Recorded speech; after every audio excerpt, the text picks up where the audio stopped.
तो स्वागत है आपका एक नए वीडियो में। ये हमारा इंडियन पॉलिटी का क्लास नंबर 8 है, जिसके अंतर्गत आज हम लोग भाग 3 यानी कि मौलिक अधिकार के बारे में पढ़ेंगे।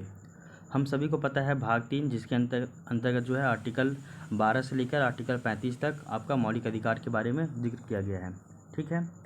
और पिछले हम लोग जो है वो 7 क्लास में हम लोग जो है इसके पहले हम लोग पढ़ चुके हैं। और जैसे हम लोग भाग 1 के बारे में पढ़े, भाग 2 भी पढ़ चुके हैं। इसके अलावा हम लोग जो है वो भारत का संवैधानिक विकास के बारे में पढ़े हैं। अगर इसके अलावा अगर हम लोग देखें तो हम लोग जो है वो भारत का संवैधानिक विकास के अलावा हम लोग जो है भारतीय संविधान सभा का गठन कैसे हुआ, उसके द्वारा संविधान सभा के द्वारा संविधान निर्माण कैसे हुआ, संविधान की प्रमुख समितियां कौन सी थी, प्रमुख संविधान समितियों के अलावा जो उप समितियाँ थी इनके बारे में हम लोगों ने जिक्र किया है। इसके अलावा हम लोग नेक्स्ट टॉपिक जो है वो प्रस्तावना के बारे में पढ़े। प्रस्तावना को डिटेल से हम लोगों ने जाना था। इसके बाद प्रस्तावना के बाद जो है हम लोग भारतीय संविधान की अनुसूचियों के बारे में और वरीयता क्रम के बारे में पढ़ लिए हैं। इसके अलावा देखा जाए तो हम लोग भाग 1 पढ़े थे। भाग 1 के अंतर्गत हम लोग संघ और राज्य क्षेत्र के बारे में पढ़े, जिसके अंदर हम लोग आर्टिकल 1, 2, 3, 4 के बारे में पढ़े। इसके अलावा हम लोग देशी रियासतों का भारत में विलय कैसे हुआ इसके बारे में हम लोग जाने, और हम लोग राज्यों का पुनर्गठन के बारे में भी जाने हम लोग कि 1953 यानी कि आंध्र प्रदेश से लेकर 2014 में 2 जून 2014 को तेलंगाना बनने तक जो भी जितने भी राज्य बने हैं इन सभी का हम लोग एक ट्रिक के माध्यम से उसको याद करने का प्रयास भी किया था, ठीक है। उसके बाद हम लोग जो है वो नेक्स्ट क्लास में हम लोग भाग 2 के बारे में पढ़े थे, यानी कि नागरिकता। और नागरिकता के अंतर्गत हम लोग आर्टिकल 5 से लेकर आर्टिकल 11 तक पढ़े थे। इसके अलावा हम लोग जाने कि भारत में नागरिकता ग्रहण करने के लिए क्या क्या प्रोसीजर हो सकता है, ये सभी के बारे में हम लोग ने पढ़ा था। तो आज के क्लास ये हमारा इंडियन पॉलिटी का क्लास नंबर 8 होगा, जिसके अंतर्गत हम लोग आज मौलिक अधिकार यानी कि भाग 3 के बारे में पढ़ना जो है वो स्टार्ट करेंगे। तो मौलिक अधिकार के बारे में आपको सबको पता होनी चाहिए कि मौलिक अधिकार क्या है, यानी कि फंडामेंटल राइट्स। तो इसके बारे में 2-3 लाइन बताया गया है कि भारत के संविधान में मौलिक अधिकार जो है वो अमेरिका से लिया गया है। तो पहला चीज़ आपको हमेशा याद रखना होगा कि जो मौलिक अधिकार है वो आपका अमेरिका से लिया गया है। जबकि अगर हम लोग मौलिक कर्तव्यों की बात करें तो मौलिक कर्तव्य जो है वो आपका रसिया से लिया गया है, जबकि मौलिक अधिकार आपका अमेरिका से लिया गया है। संविधान के भाग 3 को मैग्ना कार्टा कहा जाता है। तो भाग 3 के बारे में हमेशा एक पॉइंट याद रखिएगा कि भाग 3 को जो है वो संविधान का मैग्ना कार्टा कहा जाता है। इसके अलावा देखिए मौलिक अधिकार राज्य के विरुद्ध प्रदान किए गए हैं। कहने का अर्थ है मौलिक अधिकार जो है वो व्यक्तियों को मिला है, राज्य को नहीं, ठीक है ना। तो मौलिक अधिकार जो है वो व्यक्तियों को प्रदान किया गया है, राज्य के विरुद्ध, है ना। अब देखिए मौलिक अधिकार के अंतर्गत हम लोग जो है वो आर्टिकल 12 से लेकर आर्टिकल 35 तक हम लोग पढ़ते हैं, ठीक ना। इसको कई सारे सब क्लॉजेस में इसको बांटकर हम लोग को पढ़ना होता है। तो सबसे पहले अगर हम लोग मौलिक अधिकार के बारे में हम लोग देखें तो अभी मौलिक अधिकार में हम लोग जाने कि इसको जो है संयुक्त राज्य अमेरिका से लिया गया है, अमेरिका के संविधान से। इसका जो वर्णन है संविधान के भाग 3 में किया गया है, और ये आपका अनुच्छेद 12 से लेकर अनुच्छेद 35 तक इसका जिक्र किया गया है। भारत के जो संविधान है इसके भाग 3 को हम लोग जो है वो भारत का अधिकार पत्र यानी कि मैग्ना कार्टा कहते हैं। इसे मूल अधिकारों की जो है वो मूल अधिकारों का जन्मदाता भी कहा जाता है। मैग्ना कार्टा के बारे में समझिएगा कि मैग्ना कार्टा एक फ्रांसीसी शब्द है, ठीक है ना। आगे देखिए भारतीय नागरिकों के लिए मौलिक अधिकारों के प्रावधानों का अनुप्रयोग है वो राज्य शब्द के लिए किया गया है। कहने का अर्थ है जो हम लोग मौलिक अधिकार जो बोलते हैं ये मौलिक अधिकार जो है ये किसके विरुद्ध है, तो ये मौलिक अधिकार जो है वो आपका राज्य के विरुद्ध प्रदान किए जाते हैं। तो फिर सवाल उठता है कि भैया ये राज्य जो बात आप यूज कर रहे हो ये राज्य का मतलब क्या होता है। राज्य का मतलब कहीं ये तो नहीं कि जैसे हम लोग झारखंड, बिहार, उत्तर प्रदेश पढ़ते हैं तो क्या ये राज्य का मतलब वही होता है या फिर राज्य का अर्थ दूसरा कुछ होता है, तो उसके बारे में आपको पता होना चाहिए। तो इसी बात को संविधान में सबसे पहले डिफाइन किया गया है कि जो आपका राज्य है, राज्य को ही पहला आर्टिकल जो हम लोग बोलते हैं मौलिक अधिकार के अंतर्गत कि आर्टिकल 12, तो आर्टिकल 12 में जो है वो राज्य शब्द का परिभाषा दिया गया है, ठीक है ना। क्या बोला गया है, आर्टिकल 12 जो है उसमें राज्य शब्द का परिभाषा दिया गया, क्योंकि मौलिक अधिकार जो है वो राज्य के विरुद्ध हम लोगों को प्रदान किया गया है, व्यक्तियों को। तो सबसे पहले आपको राज्य क्या है इसके बारे में तो पता होना चाहिए ना। तो ठीक इसी के लिए राज्य शब्द की परिभाषा जो है वो आर्टिकल 12 के तहत दिया गया है। तो आर्टिकल 12 राज्य की परिभाषा, ये आपको हमेशा पता होना चाहिए। अब देखिए राज्य की जो परिभाषा है, इस राज्य की परिभाषा में किनको हम लोग शामिल करते हैं, तो राज्य की परिभाषा में किनको किनको जो है वो शामिल किया जाता है वो देखिए। तो राज्य की परिभाषा में हम लोग सबसे पहले भारत सरकार की संसद को शामिल करते हैं। भारत की सरकार यानी भारत की सरकार जो संसद है इनको शामिल करते हैं। भारत की जो है सरकार का विधानमंडल यानी इसको विधानमंडल को भी शामिल किया जाता है। सभी स्थानीय प्राधिकरण को भी शामिल करते हैं, और जो अन्य जो प्राधिकरण है इन लोगों को भी हम लोग इसमें शामिल करते हैं। समझ में आया? अगर नहीं समझ में आया तो वैसे समझिए।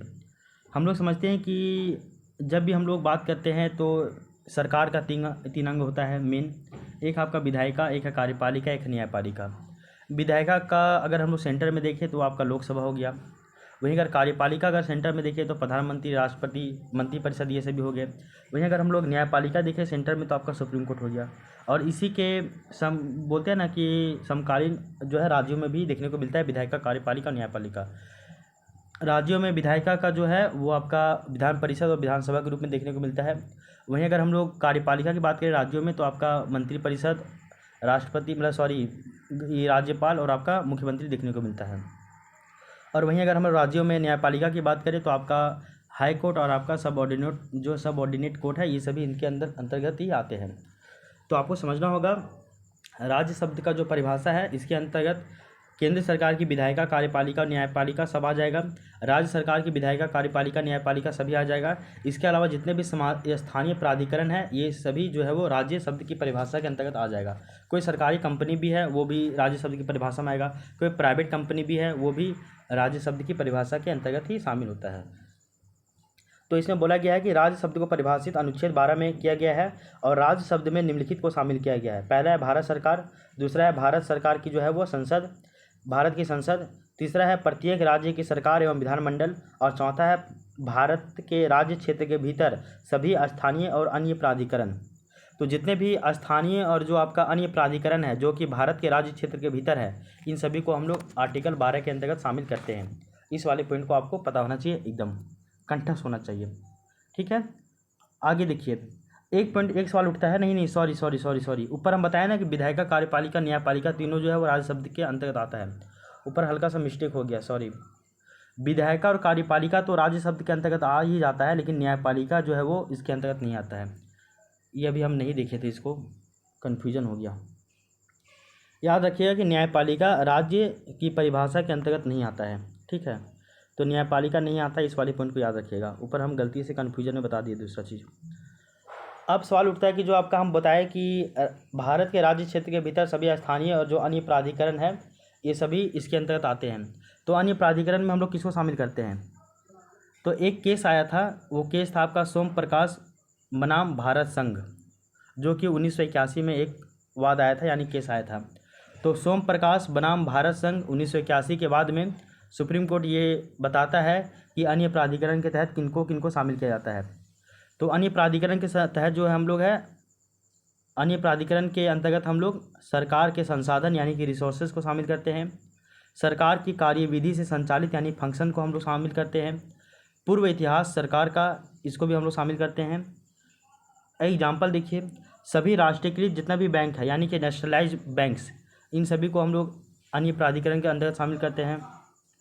एक संस्था है आपका भारतीय कृषि अनुसंधान केंद्र यानी कि ICAR, इसको इंग्लिश में बोलते हैं, फुल फॉर्म इसका होता है Indian council of agriculture research. और ये आपका JPSC 2024 में पूछा गया था कि इसकी स्थापना कब हुआ था। तो आपको ये भी पता होना चाहिए कि जितना भी नेशनलाइज बैंक है यानी कि सभी राष्ट्रीयकृत बैंक सब, फिर आपका जो संस्था है भारतीय कृषि अनुसंधान केंद्र, ये सभी अन्य प्राधिकरण के अंतर्गत शामिल है और ये आर्टिकल 12 के अंतर्गत शामिल, मतलब आर्टिकल 12 के अंतर्गत ही आते हैं। एक है आपका वैज्ञानिक एवं औद्योगिक अनुसंधान परिषद, जिसको हम लोग बोलते हैं CSIR।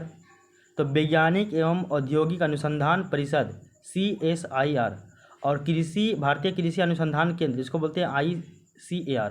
तो ICAR ये भी शामिल होगा।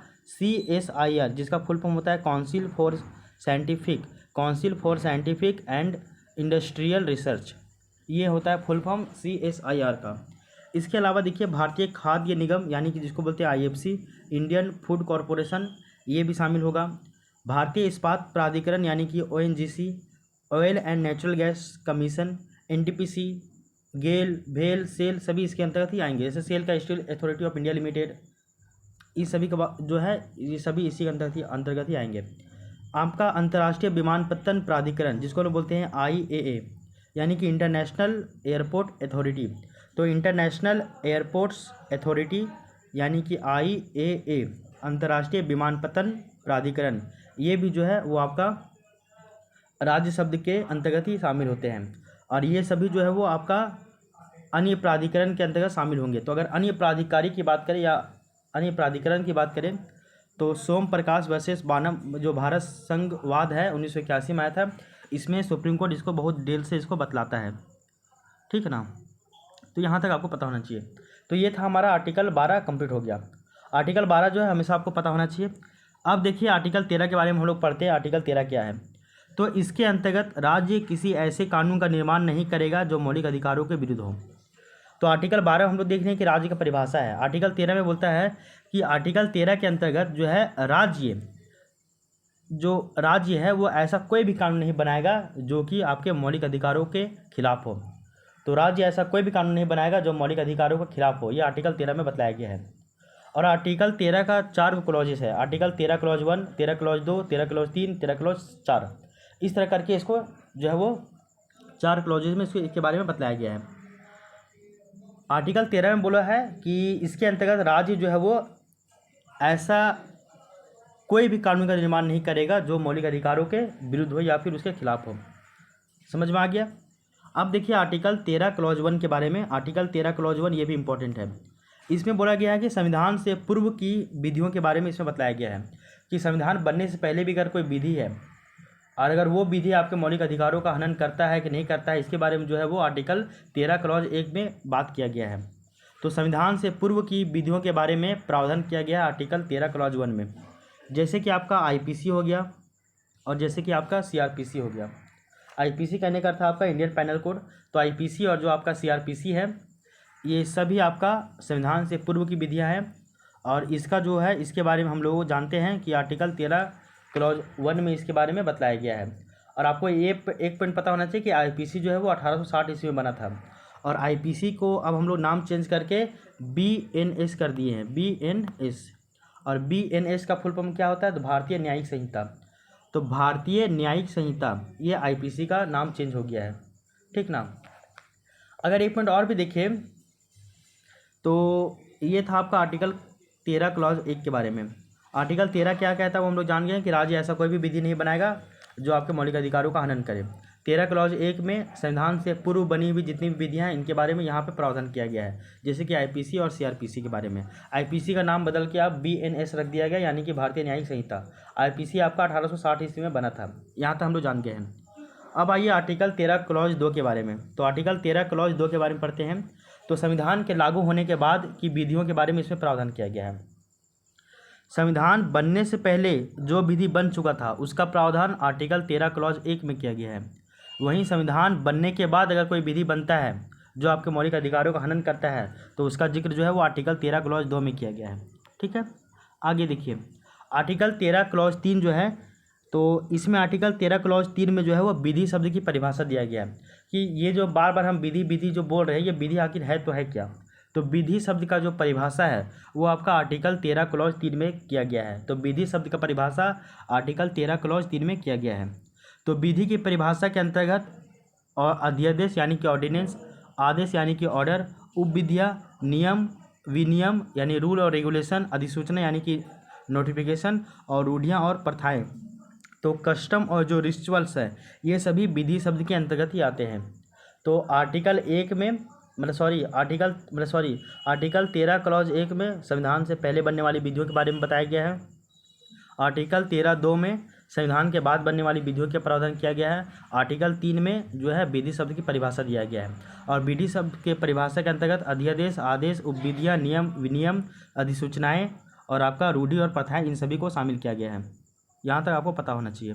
आप देखिए एक कॉन्सेप्ट है वो है आपका पृथक्करणीयता का सिद्धांत, यानी कि डॉक्ट्राइन ऑफ सर्वैबिलिटी यानी कि पृथक्करणीयता का सिद्धांत। एक सिद्धांत आपको जानना चाहिए कि पृथक्करणीयता का सिद्धांत क्या होता है वो देखिए। यदि कोई विधि मौलिक अधिकारों के खिलाफ है तो उस विधि का सिर्फ वह हिस्सा को अवैध घोषित किया जाएगा जो मौलिक अधिकारों के विरुद्ध है, संपूर्ण विधि को नहीं किया जाएगा। कहने का अर्थ क्या है, अगर जब भी आप पृथक्करणीयता का सिद्धांत पढ़िएगा तो एक ही पॉइंट याद रखिएगा कि पृथक्करणीयता का सिद्धांत क्या कहता है। सो ये है आपका पृथक्करणीयता का सिद्धांत, इसके बारे में समझिए। मान लीजिए कि एक आपका जो है वो एक कानून बना है, ये मान लीजिए एक कानून बन गया है। ये कानून में समझिए कि बहुत सारा है, 8 से 10 गो पेज इसमें लिखा हुआ कानून में, बहुत सारा इसमें पॉइंट बताया गया है। और सब का सब पॉइंट जो है वो मौलिक अधिकारों का उल्लंघन नहीं कर रहा है। इसमें देखिएगा कि बीच का ये जो है 4-5 गो पॉइंट ये आपका मौलिक अधिकारों का उल्लंघन कर रहा है, बाकी बाद स्टार्टिंग का ये वाला और ये वाला मौलिक अधिकारों का उल्लंघन नहीं कर रहा है। तो इसमें ये बताया जा रहा है कि पृथक्करणीयता का सिद्धांत ये बोलता है कि आप अगर सरकार कोई कानून बनाता है और वो कानून जो है उस कानून का कुछ भाग मौलिक अधिकारों का उल्लंघन करता है, तो ऐसे में जो भाग थोड़ा सा जो पार्ट होगा जो मौलिक अधिकारों का उल्लंघन कर रहा है, उसी उतना ही पार्ट को जो है वो अलग कर दिया जाएगा, उसी को हम लोग जो है उसको मतलब कि अवैध घोषित कर दिया जाएगा। पूरे विधि को नहीं बल्कि उस विधि के उस छोटे से पार्ट को जो कि मौलिक अधिकारों का उल्लंघन करता है। ठीक है, तो ये हो गया आपका पृथक्करणीयता का सिद्धांत। तो पृथक्करणीयता का सिद्धांत क्या कहता है वो हम लोग जान गए हैं। नेक्स्ट देखिए, एक होता है आपका डॉक्ट्रिन ऑफ इक्लिप्स, जिसको हम लोग बोलते हैं आच्छादन का सिद्धांत। तो आच्छादन का सिद्धांत भी क्या कहता है इसके बारे में भी हल्का सा एक पॉइंट जान लीजिए। तो संविधान से पूर्व की कोई विधि यदि मौलिक अधिकारों के विरुद्ध है तो ऐसी विधि को मौलिक अधिकार आच्छादित कर देते हैं। कहने का अर्थ क्या है, आच्छादन का सिद्धांत जो है ये क्या कहता है कि संविधान बनने से पहले अगर कोई ऐसा विधि बन गया है जो कि मौलिक अधिकारों का उल्लंघन कर रहा है, तो उस विधि को हम लोग क्या करते हैं, आच्छादित कर देते हैं, यानी कि उसको हम लोग ढक देते हैं। सिंपल सी बात है, ये जान लीजिए। संविधान हम लोग का बन के तैयार हुआ जो है वो हम लोग अंगीकृत किए 26 नवंबर 1949 को, लेकिन इसको लागू किए 26 जनवरी 1950 को। तो संविधान को लागू करने से पहले अगर जो विधि होगा वो विधि अगर मौलिक अधिकारों का उल्लंघन करता है, उस समय तो हम लोग नहीं जानते थे मौलिक अधिकार क्या होता है, लेकिन बाद में मौलिक अधिकार बन गया तो हम लोग देखते हैं भैया मौलिक अधिकार में ये चीज़ तो शामिल नहीं है। तो ऐसे में वो जो पहले जो विधि बन गया था उसको हम लोग जो है वो आच्छादित कर देते हैं, यानी उसको ढक देते हैं। तो आच्छादन का सिद्धांत क्या है वो हम लोग समझ में आ गया। आच्छादन के सिद्धांत में कि संविधान से पूर्व की कोई विधि यदि मौलिक अधिकारों के विरुद्ध है तो ऐसे में ऐसी विधि को हम लोग क्या करेंगे, मौलिक अधिकार जो है वो आच्छादित कर लेता है। ठीक है ना, तो ऐसी विधि को जो है मौलिक अधिकार जो है वो ढक देता है, आच्छादित कर देता है। और जो है आपका पृथक्करणीयता का सिद्धांत वो हम लोग भी उसको भी हम लोग समझ गए हैं। तो आर्टिकल 1, 2, 3 में क्या क्या कहा गया है वो सभी के बारे में हम लोग समझ गए हैं। अब आइए आर्टिकल 13 क्लॉज 4 के बारे में, और ये भी बहुत ज़्यादा इंपॉर्टेंट है। तो आर्टिकल 13 क्लॉज 4 के बारे में पढ़ते हैं हम लोग। सबसे पहला पॉइंट कि ये जो आर्टिकल 13 क्लॉज 4 है इसको संविधान के 24वें संविधान संशोधन के द्वारा 1971 ईस्वी में इसको जोड़ा गया था। तो आर्टिकल 13(4) जो है उसको 24वें संविधान संशोधन के तहत जोड़ा गया था 1971 में। आगे देखिए, शंकरी प्रसाद बनाम भारत सरकार जो 1951 में एक केस आया था, इस केस में सुप्रीम कोर्ट ने संविधान संशोधन को विधि के परिभाषा के अंतर्गत नहीं माना। अब एक सवाल उठता है कि जो हम लोग विधि का परिभाषा देखते हैं तो आर्टिकल 13(3) में हम लोग विधि की परिभाषा देखें, उसमें हम लोग कहीं भी संविधान संशोधन देखें तो नहीं देखें। उसमें हम लोग जो है वो अध्यादेश देखे यानी कि ऑर्डिनेंस देखे, लेकिन संविधान संशोधन उसमें नहीं देखे। तो एक केस आया था शंकरी प्रसाद बनाम भारत सरकार 1951 ईस्वी में, और इस केस में सुप्रीम कोर्ट जो है वो डिसीजन देता है कि जो संविधान संशोधन है भैया वो विधि शब्द के अंतर्गत नहीं माना जाएगा। ठीक है, तो इस पॉइंट को आपको पता होना चाहिए। आगे देखिए, एक और केस आता है आपका, अभी शंकरी प्रसाद बनाम भारत संघ देख लिए 1951 में। 1965 में एक और केस आता है, वो है आपका सज्जन सिंह बनाम राजस्थान सरकार। तो सज्जन सिंह बनाम राजस्थान सरकार 1965 में ये केस आता है, और इसमें जो है वो संविधान संशोधन को विधि की परिभाषा यानी संविधान संशोधन जो है उसको विधि की परिभाषा के अंतर्गत नहीं माना गया है। सिंपल सी बात है। तो शंकरी प्रसाद में भी और सज्जन सिंह वाला केस में भी संविधान संशोधन को विधि शब्द के अंतर्गत नहीं माना गया। आगे देखिए, अभी तक तो ठीक चल रहा था, लेकिन अब एक दिक्कत हो जाता है 1967 में, जब गोलकनाथवाद आता है 1967 ईस्वी में। इसमें जो है वह संविधान संशोधन को विधि शब्द की परिभाषा के अंतर्गत माना गया। 1951 में शंकरी प्रसाद जो बनाम भारत सरकार इस वाद में, और 1965 में सज्जन सिंह बनाम राजस्थान वाद में संविधान संशोधन को विधि शब्द के अंतर्गत नहीं माना गया था। यहाँ तक सब कुछ ठीक चल रहा था, लेकिन 1967 में जो केस आता है गोलकनाथ बनाम गोलकनाथवाद, तो गोलकनाथवाद में संविधान संशोधन को विधि शब्द के अंतर्गत माना गया। यहीं से दिक्कत हो जाता है। अब ये संविधान संशोधन को विधि शब्द के अंतर्गत माना गया था 1967 के गोलकनाथवाद में। इसके बाद जो प्रॉब्लम क्रिएट हुआ, इसके बाद जो है वो सरकार 24वें संविधान संशोधन 1971 के द्वारा अनुच्छेद 13(4) को इसमें जोड़ देता है, और जिसमें संविधान संशोधन को विधि के अंतर्गत हम लोग नहीं मानते हैं। तो संविधान में पहले आर्टिकल 13(4) नहीं था, लेकिन उसको बाद में जोड़ा गया 1971 ईस्वी में 24वां संविधान संशोधन के माध्यम से। जब आपका गोलकनाथवाद में 1967 में बोला गया कि संविधान संशोधन विधि शब्द के अंतर्गत माना जाएगा, तो यहीं से प्रॉब्लम जो है वो क्रिएट हो जाता है, और इसके बाद जो है वो सरकार 24वां संविधान संशोधन करता है 1971 में, और उसके बाद जो है अनुच्छेद 13 क्लॉज 4 को जोड़ता है संविधान में, और इसमें बोला जाता है कि जो संविधान संशोधन है ये विधि शब्द के अंतर्गत नहीं माना जाएगा। तो ये आर्टिकल 13 क्लॉज 4 बोलता है कि संविधान संशोधन विधि शब्द के अंतर्गत नहीं माना जाएगा। सिंपल सी बात है, ठीक है। आगे देखिए 1973 ईस्वी के केशवानंद भारती वाद में, वाद कहने का अर्थ है केस में, सुप्रीम कोर्ट ने संविधान संशोधन को विधि के अंतर्गत नहीं माना, परंतु मूलभूत ढांचे का यहाँ पे सिद्धांत दे देता है। हम लोग देखें 1951 का सज्जन सिंह वाला केस, 1955 का जो है आपका 1951 का देखिए शंकरी प्रसाद वाद वर्सेस भारत सरकार, 1965 में देखिए सज्जन सिंह बनाम राजस्थान सरकार, 1967 में देखिए गोलकनाथ। तो शंकरी प्रसाद और सज्जन सिंह में तो बोला कि विधि शब्द के अंतर्गत संविधान संशोधन नहीं आएगा, फिर 1967 में गोलकनाथवाद में बोलता है कि संविधान संशोधन विधि शब्द के अंतर्गत आएगा। इसके बाद मजबूरन हम लोगों को 24वां संविधान संशोधन करना पड़ा 1971 ईस्वी में, फिर बोले कि संविधान संशोधन विधि शब्द के अंतर्गत नहीं आएगा, फाइनल। इसके बाद 1973 ईस्वी में गोलकनाथ मतलब ये शंकरी प्रसाद बनाम केरल राज्य एक और केस आता है, और उस केस में ये बोला गया कि उस केस में सुप्रीम कोर्ट बोलता है कि जो संविधान संशोधन है भैया, वो संविधान संशोधन विधि शब्द के अंतर्गत तो नहीं आएगा, लेकिन जो आपका संविधान संशोधन है वो आपका मूलभूत ढांचे के अंतर्गत तो आएगा। यानी हम सभी को पता है कि शंकरी प्रसाद बनाम केरल राज्य जो 1973 में केस हुआ था, इस केस में ही सुप्रीम कोर्ट जो है वो मूलभूत ढांचे का सिद्धांत देता है। किसका? तो मूलभूत ढांचे का सिद्धांत देता है, और इसमें बोला गया है कि जो संविधान संशोधन है वो मूलभूत ढांचे का भाग है, ठीक है ना। बस इतना आपको पता होना चाहिए। ओवरऑल आपको याद रखना है, तो वो देखिए ओवरऑल आपको याद रखना है कि संसद जो है वो संसद जो है वो संविधान संशोधन के माध्यम से मूल ढांचे को प्रभावित नहीं कर सकता है। कहने का अर्थ क्या है कि शंकरी प्रसाद वाला जो केस है इसमें बोला गया कि संविधान संशोधन को विधि शब्द के अंतर्गत नहीं माना गया, लेकिन इसको जो है वो आपका मूलभूत ढांचे के अंतर्गत माना गया, और इसमें मूलभूत ढांचे का कॉन्सेप्ट दिया गया, और इसमें यह भी बोला गया कि सरकार जो है वो संविधान संशोधन कर सकता है और किसी भी चीज़ को ऐड और हटा भी सकता है संविधान में, लेकिन जो आपका मूलभूत ढांचा है, मूलभूत ढांचे यानी कि जो बेसिक स्ट्रक्चर है, मूलभूत ढांचा, इसको कोई भी छेड़छाड़ नहीं कर सकता है, कोई भी संविधान संशोधन के द्वारा नहीं, ठीक है। तो ये आपको पता होना चाहिए।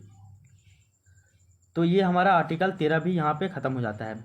तो आर्टिकल 13 को हम लोग जो है वो 4 क्लॉजेस में पढ़े, आर्टिकल 13(1), आर्टिकल 13(2), आर्टिकल 13(3), आर्टिकल 13(4), इन हम लोग 4 चीज़ में हम लोग पढ़े। और हम लोग जानते हैं कि जो संविधान संशोधन है तो आर्टिकल 368 के माध्यम से संसद के द्वारा संवैधानिक संशोधन जो है वो किया जाता है, संविधान संशोधन किया जाता है ना आर्टिकल 368 के तहत। और हम लोग जो है आर्टिकल मतलब क्या बोलते हैं, संविधान संशोधन को विधि शब्द के अंतर्गत माना गया कि नहीं माना गया, इसके लिए हम लोग बहुत सारा जो है वो देखे, ठीक है ना।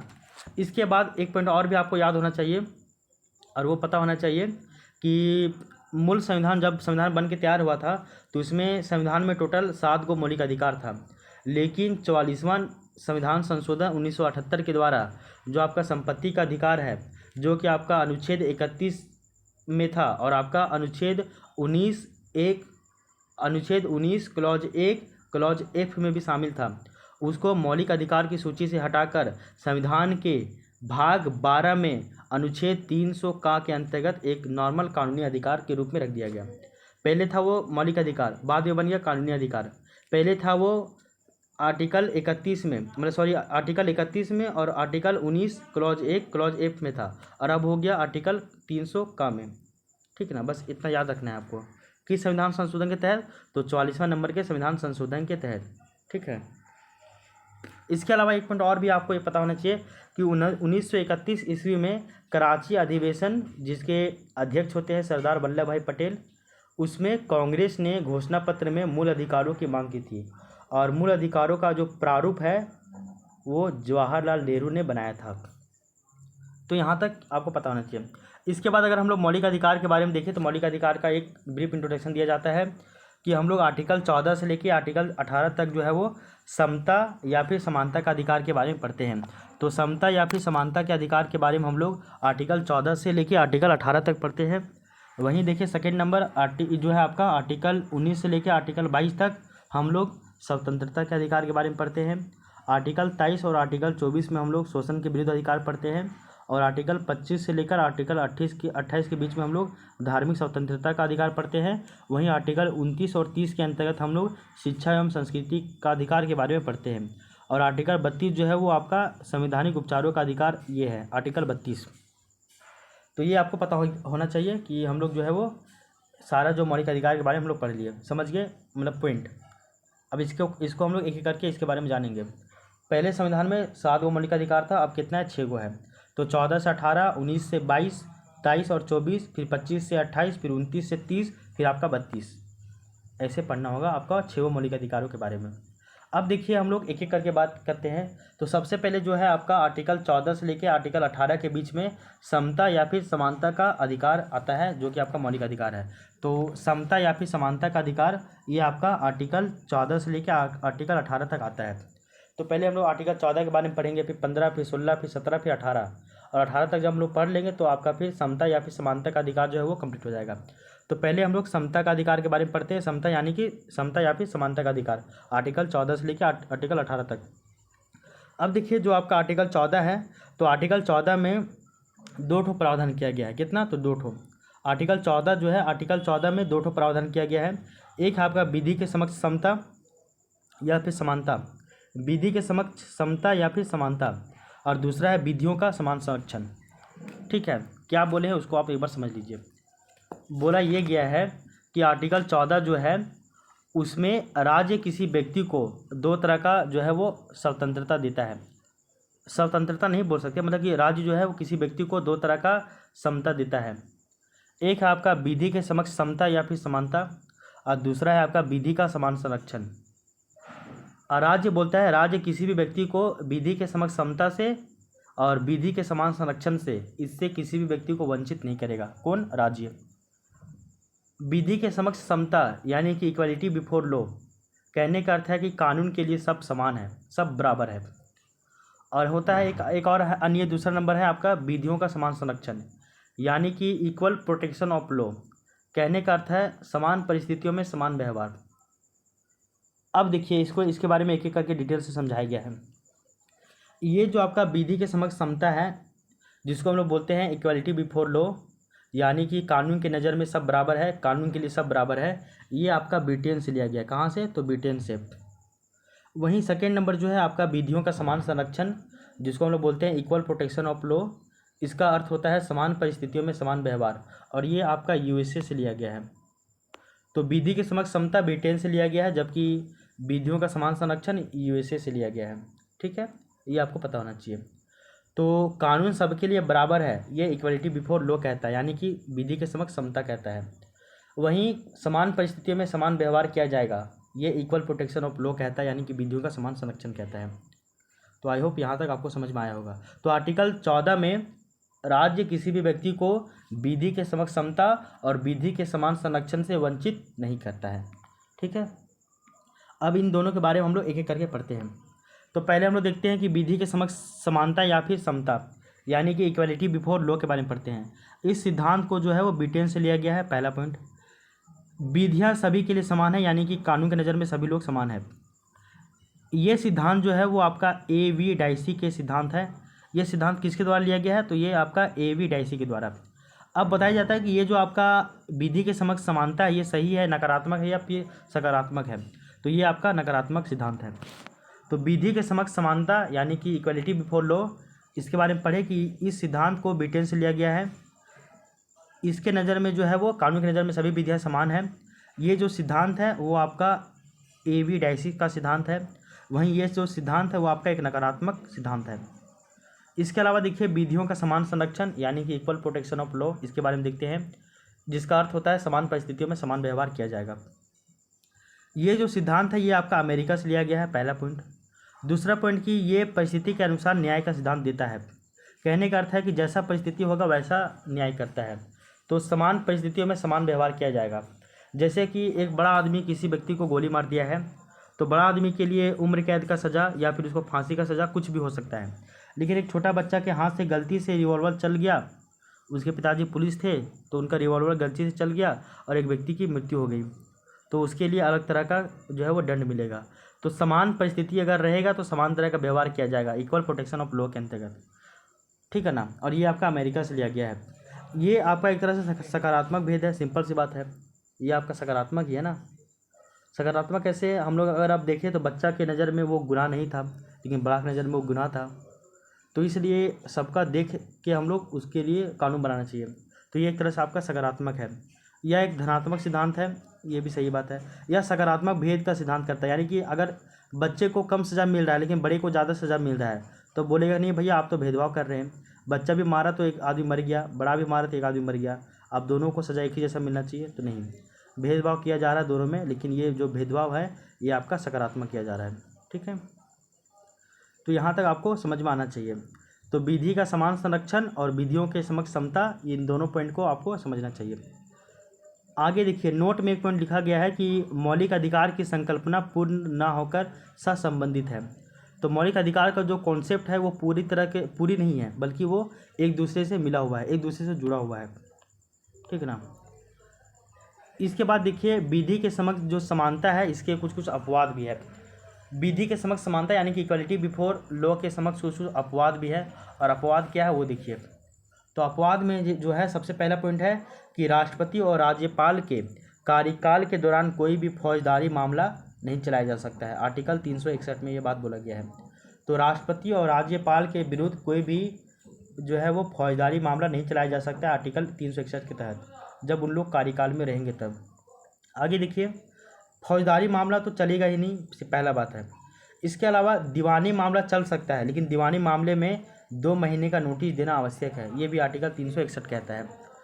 तो राष्ट्रपति और राज्यपाल जब तक कार्यकाल में रहेंगे तब उनके ऊपर किसी भी तरह का फौजदारी मामला नहीं लगेगा। हाँ, दीवानी मामला लग सकता है, लेकिन उसके लिए आपको 2 महीने का नोटिस पहले ही देना होगा।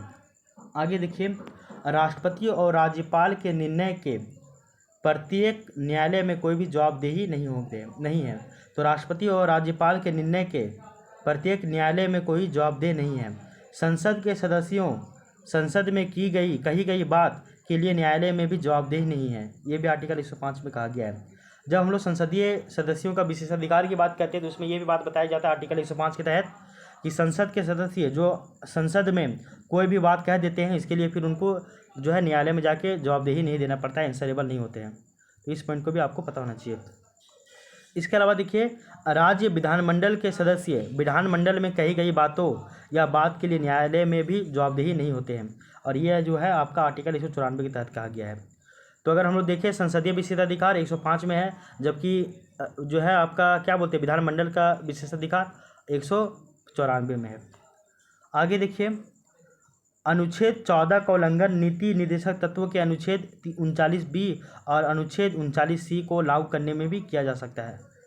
तो अनुच्छेद 14 जो है यानी कि विधि की समक्ष समता और विधियों का समान संरक्षण, इसका जो है वो उल्लंघन होता है जब हम लोग DPSP को लागू करते हैं।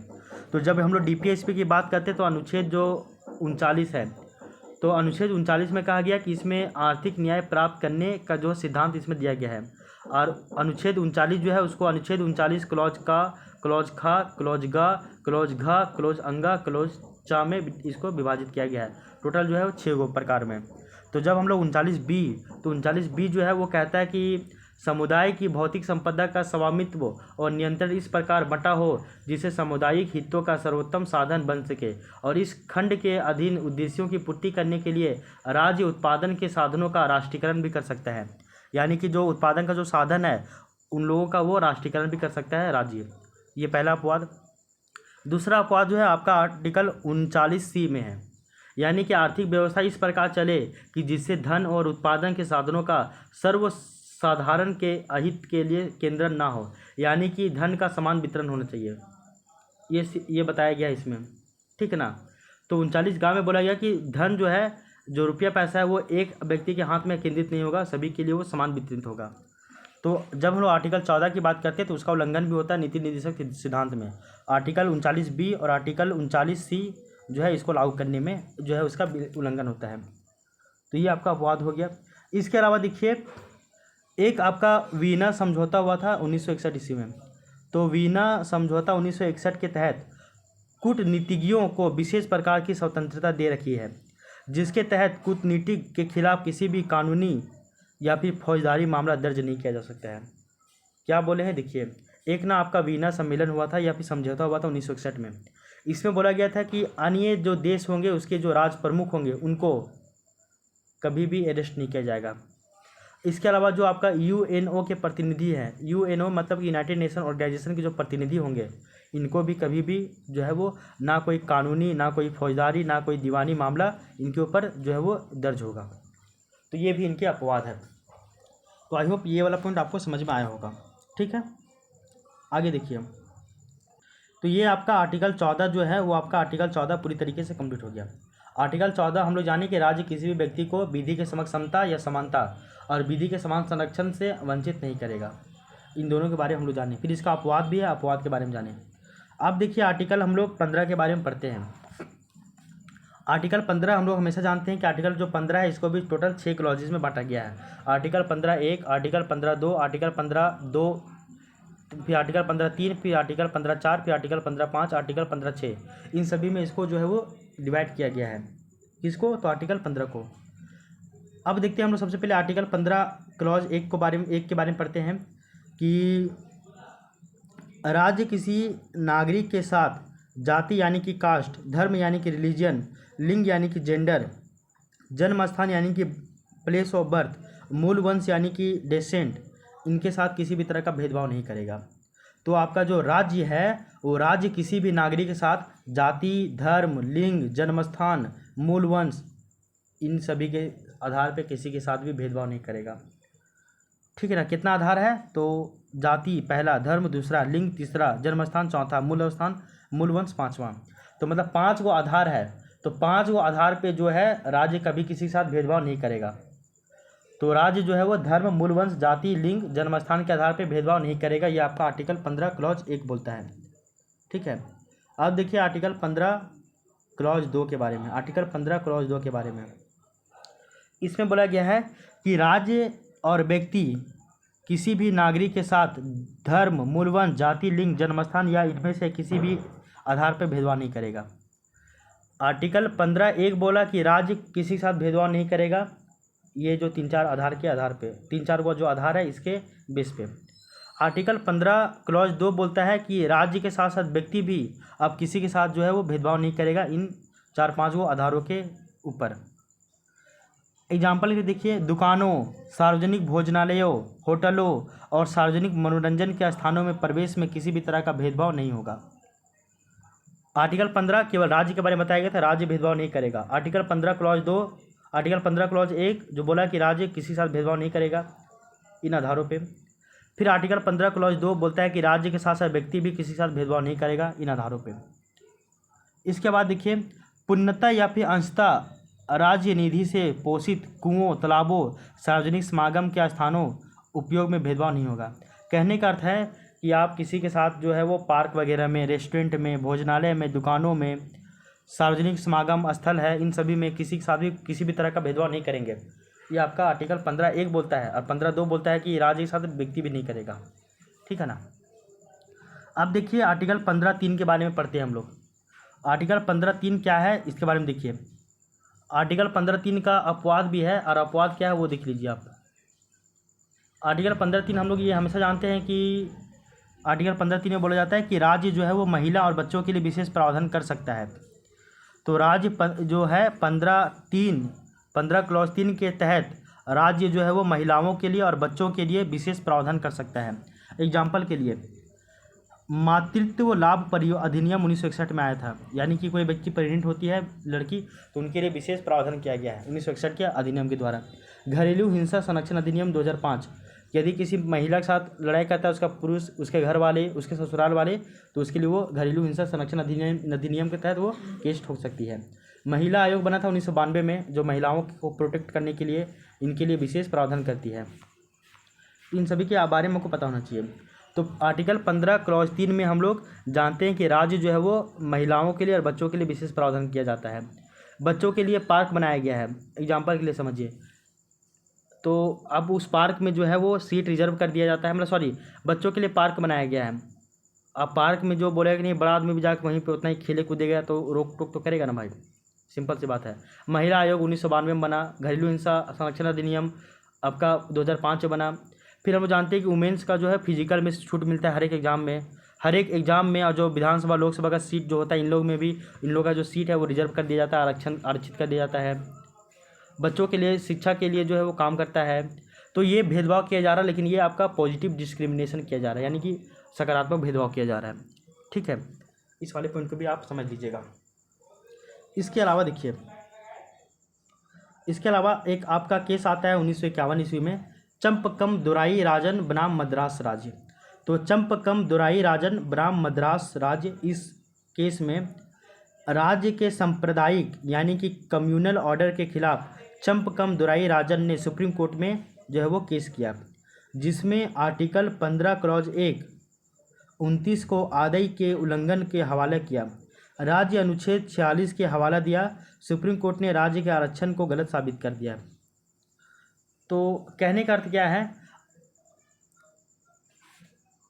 कहने का अर्थ ये है कि चंपकम दुराई राजन बनाम जब भारत बनाम मद्रास राज्य जो केस होता है, चंपकम दुराई राजन बनाम मद्रास राज्य जो कि 1951 में एक केस जाता है।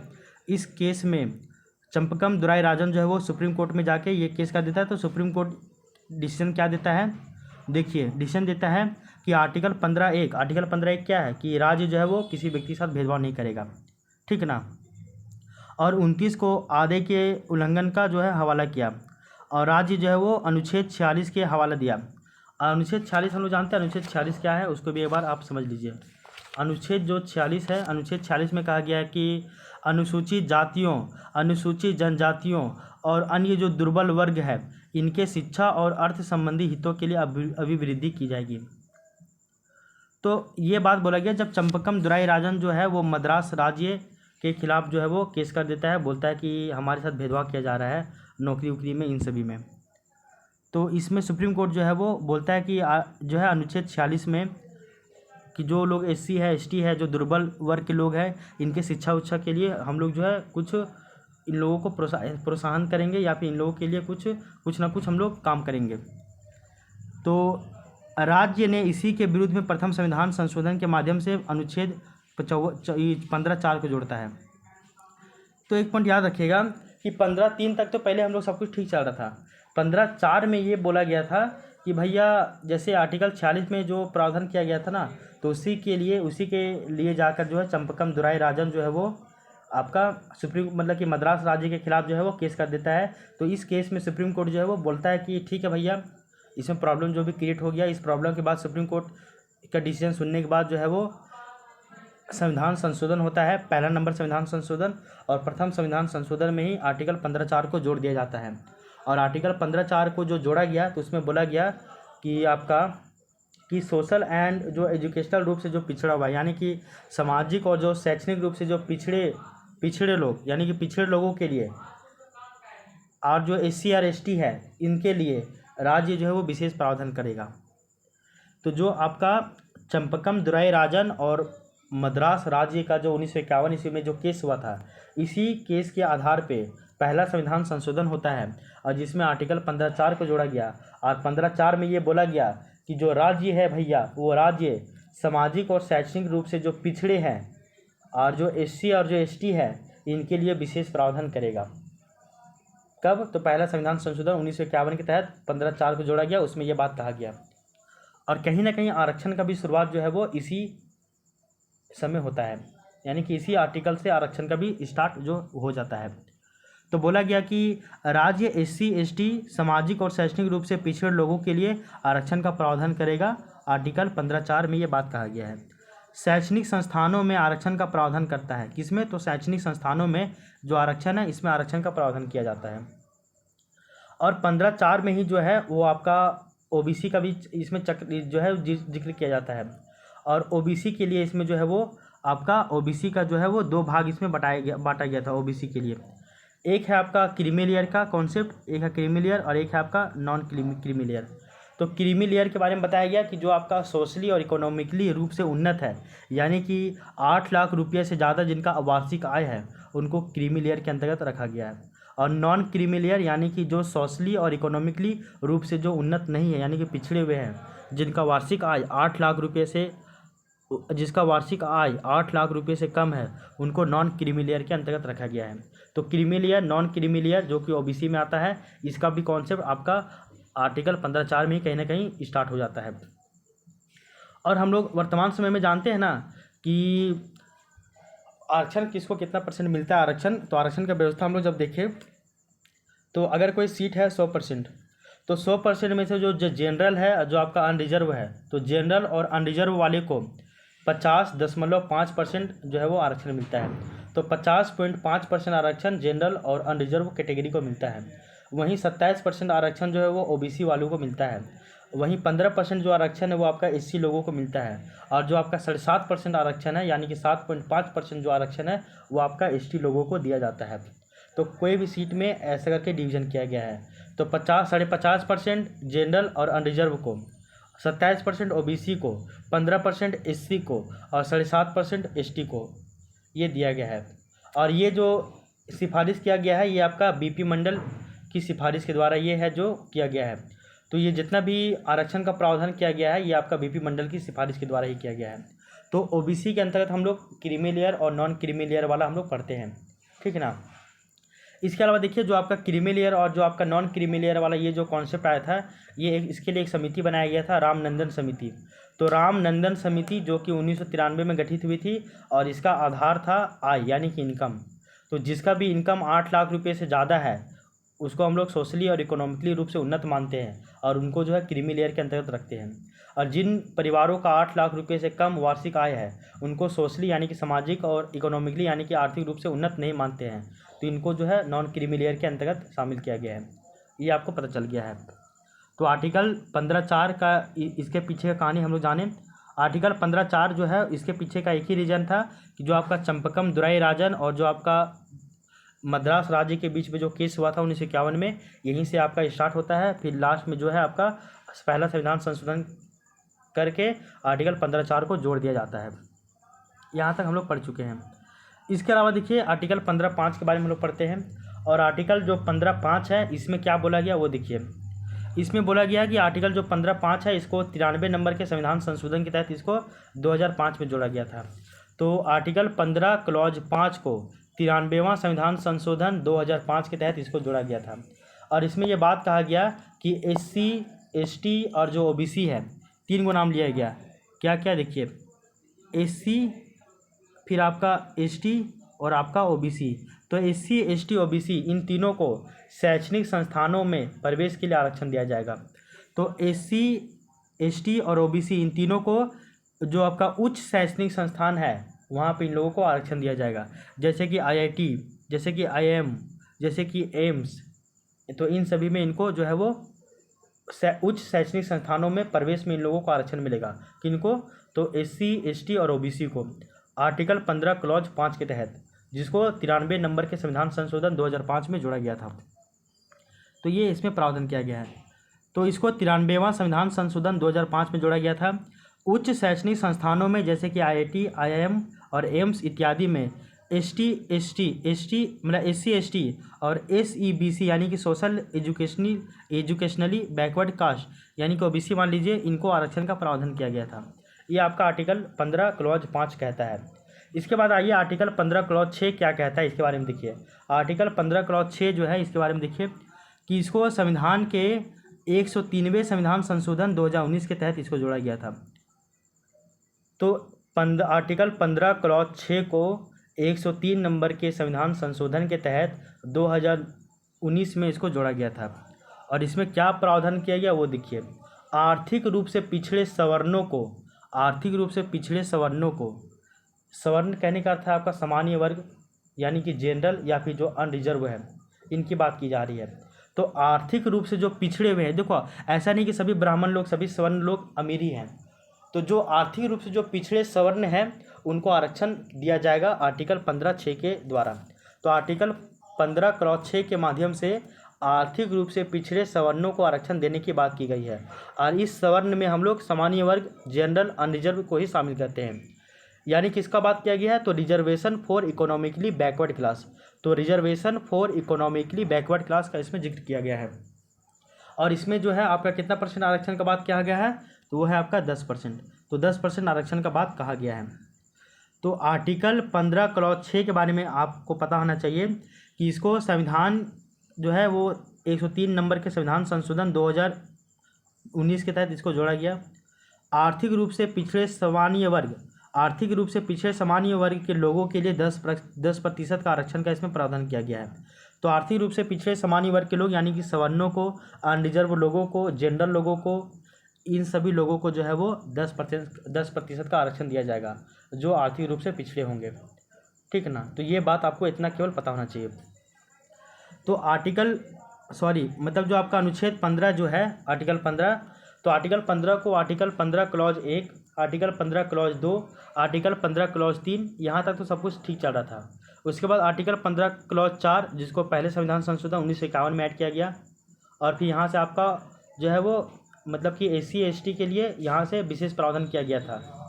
उसके बाद यहीं पे आपका OBC वाला कॉन्सेप्ट आता है, क्रीमी नॉन क्रीमी वाला। फिर यहीं से आपका जो है आरक्षण वाला प्रावधान आता है कि जनरल को, OBC को, SC को और ST को कितना कितना दिया जाएगा। इसके बाद हम लोग देखते हैं आर्टिकल 15 क्लॉज 5 जो कि आपका 93वां संविधान संशोधन 2005 में जो जुड़ा था, और इसके तहत जो है SC ST और OBC को जो उच्च शैक्षणिक संस्थान है यहाँ पे इसको प्रवेश में आरक्षण दिया जाएगा।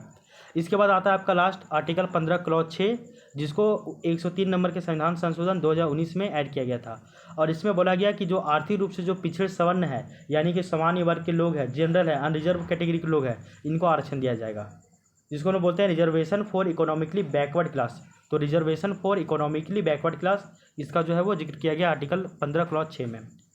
तो यहाँ तक हम लोग आर्टिकल 15 को कंप्लीट कर लिए हैं।